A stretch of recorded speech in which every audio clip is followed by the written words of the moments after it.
Kaspersky, expert en sécurité informatique.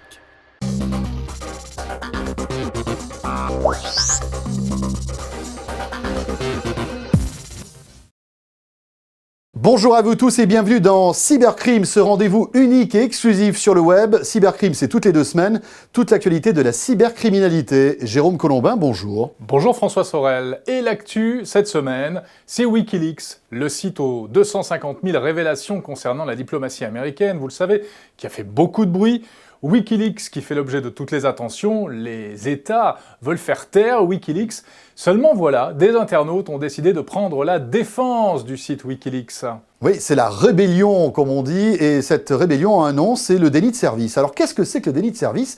Eh bien, c'est tout simple. Imaginez des millions d'ordinateurs allant au même endroit, au même moment, sur le même site. Qu'est-ce qui se passe ? Eh bien, ce site accepte toutes ces requêtes, n'arrive pas à suivre la charge et tombe en panne, tout simplement. Et c'est ainsi que des grands sites web, notamment les sites de Visa et de Mastercard, se sont retrouvés à genoux pendant plusieurs heures, attaqués par quelques centaines, quelques milliers peut-être d'internautes.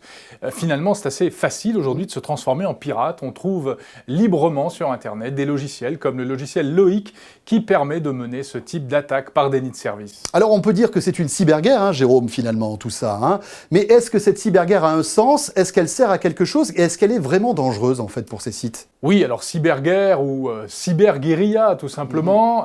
Le déni de service, qui est un grand classique sur Internet, c'est un petit peu entre le cyber-attentat terroriste et puis la simple protestation presque puérile. Oui, finalement, c'est une manifestation virtuelle, en quelque sorte, un peu musclée. Alors, est-ce que les sites doivent faire attention ? Doivent-ils prendre des précautions par rapport à ces attaques, ces délits de service ? Bien évidemment, oui, parce que pendant quelques heures, ils peuvent être complètement désactivés, Jérôme. Mais la réalité, c'est aussi que certains sites web vont mieux résister à ce type d'attaque parce qu'ils seront construits différemment. En tout cas, c'est une véritable menace.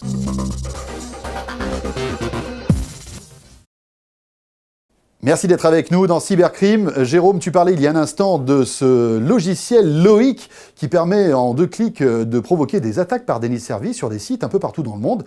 Eh bien, sachez-le, aujourd'hui sur le net, on peut trouver très facilement des supermarchés où l'on peut trouver en fait des logiciels pour pirater, tout un arsenal qui est très facilement utilisable. On peut pirater à la maison, finalement. Ah oui, vraiment tous les outils pour se transformer en méchant sur Internet, en véritable pirate, même sans connaissance informatique particulière. Damien Bancal du site zatas.com, vous nous dites tout sur ce phénomène en plein essor, le black market. Oui, tout à fait. Black market, c'est quoi ? C'est le marché noir sur Internet. Ça vend du virus, du code espion, des kits phishing, des kits de piratage.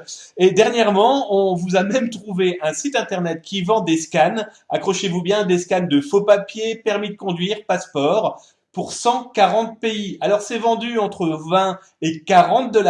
Alors bien sûr, on vous déconseille fortement de jouer avec ce genre de jeu, même si paraît-il ça rapporte énormément d'argent, il y a de fortes chances que ça vous en coûte encore plus, d'abord juridiquement parlant, et surtout en face ce sont souvent des pirates plus que chevronnés, on les a nous ciblés du côté de l'Ukraine, qui en plus si vous fournissez votre carte bleue, pour pouvoir acheter ce genre de documents, il y a peu de chances que l'argent qui restait sur votre compte reste effectivement dans vos poches. Bref, le black market aujourd'hui est devenu un véritable business, très difficile à combattre. Bref, méfiez-vous.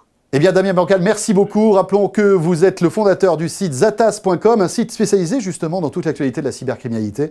Zatas.com qui est partenaire donc de Cybercrime.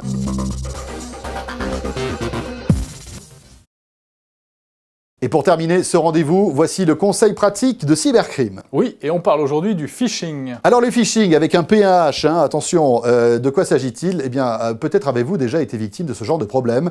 Vous ouvrez votre boîte mail et là vous découvrez des mails envoyés par des banques, des opérateurs de téléphonie mobile, parfois de grands magasins de e-commerce qui vous proposent tout simplement de laisser des coordonnées personnelles. Alors ça peut aller jusqu'au numéro de carte bancaire, bien évidemment. Tous ces mails sont faux. Derrière se cache une énorme escroquerie. Oui, et très souvent, ces emails vous emmènent ensuite sur de faux sites web. Alors par exemple, de faux sites marchands, qui sont en fait des clones de sites connus.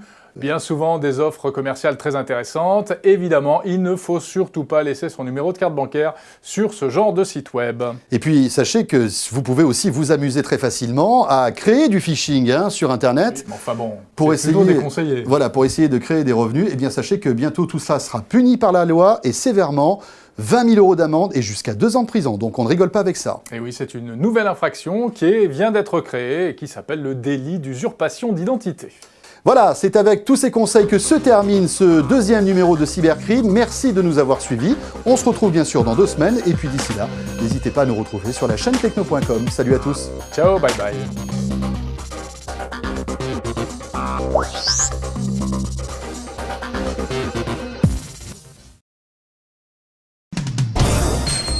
Kaspersky, expert en sécurité informatique.